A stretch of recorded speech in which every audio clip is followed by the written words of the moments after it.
Friends lunch ready అయిపోయింది, రండి తినేద్దాం వేడి అన్నం.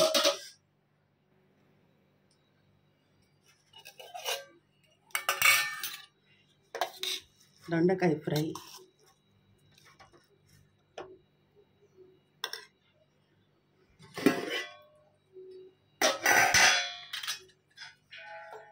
వేడి వేడి మామిడికాయ పప్పు. రండి లంచ్ చేసేసుకుందాం. లైక్ చేయండి, షేర్ చేయండి, సపోర్ట్ చేయండి అబ్బా ప్లీజ్. మీకు ఎవరెవరికి ఇష్టమో కమెంట్ చేయండి, మీ రెసిపీస్ ఏంటో కమెంట్ చేయండి.